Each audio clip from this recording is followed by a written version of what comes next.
Alright, as mentioned in my last speech before I got kicked out of this establishment, I have lactose intolerance. What that means basically is I have no enzymes that allows me to break down lactose, and I suffer a lot of consequences for that. But that's somewhat why I'm here, but that's not the exact reason I'm here today. I have an idea, a new policy that I think should go up for people like me. And basically, that policy is medical priority. Now, when I say priority, I don't mean priority over people like ER or like surgeries or something like that. However, I feel like if we're having a situation, we should be put up around like third-rate priority, because I feel like people downplay us. I mean, you go on Twitter right now and you'll find like, oh, I stuck a piece of cheese in this dude's sandwich and now he's like convulsing and stuff, which if you look around in articles, I'm sure you'll find like somebody suffering, not dying. I haven't been able to find an artifact,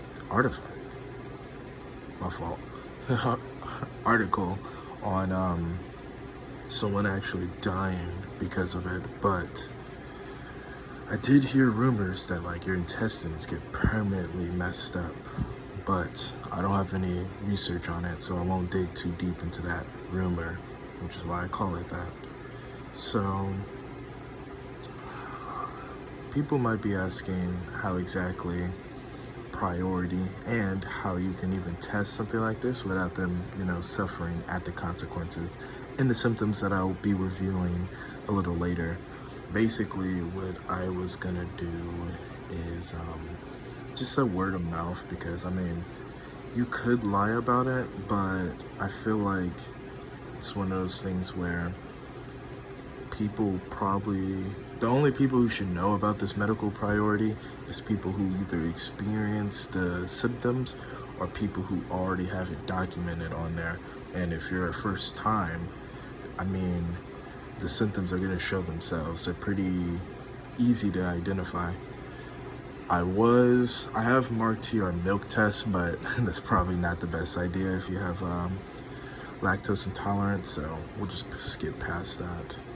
And the reason why I want there to be a medical priority is basically the simple fact that I found on medlineplus.gov that 67% of people, Americans, will just do, but on here it said the world.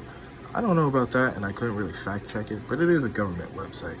65% of the world has lactose intolerance.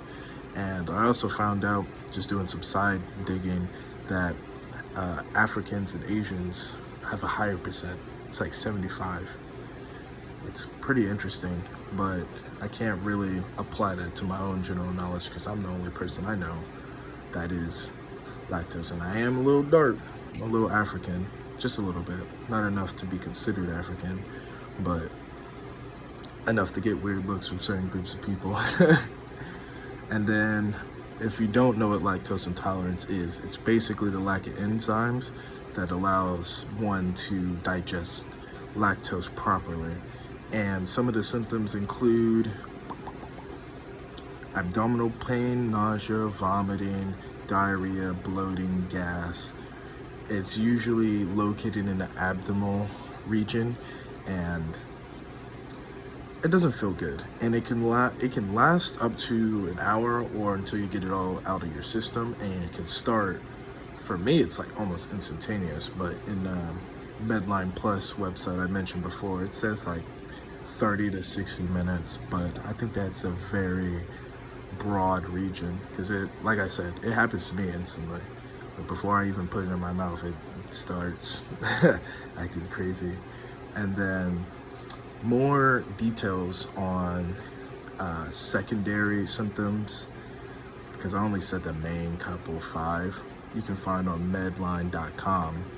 That's what I use to find all of the symptoms, because if you go ahead and hit up medlineplus.gov, it'll tell you just an overview of it, and like where it comes from, the frequency, and like the condition itself. but it doesn't really go into symptoms. So I wanted to find another website that people can reach out to and find if they ever have the purpose to look for it, or just get themselves educated. And then the main reason I want that main priority, just to get back to it, is basically with age, the symptoms. I mean, I'm 20 years old, so I kind of can just tough it out, but I can't imagine like a 40 or 50-year-old getting diarrhea. That probably could take a lot of, that's a lot of damage that I don't think a lot of people can take. And then that rumor of the intestines getting permanently damaged might be true for older age ranges. I haven't been able to find any research, but I did see that there's limited treated options on a website called BuyBedCentral.com. It's had some pretty decent names on there, so if you want to go ahead and check that out to just prove what I'm saying. But yeah, I don't want to risk something like that happening, because the fact is, rumors are based off of half-truths, so you can't just ignore it. And that's all I got for today. Sorry for the lack of audience, but like I said, I only have a phone, so I can't really show off the audience and then still speak loud enough for people to hear. So thank you.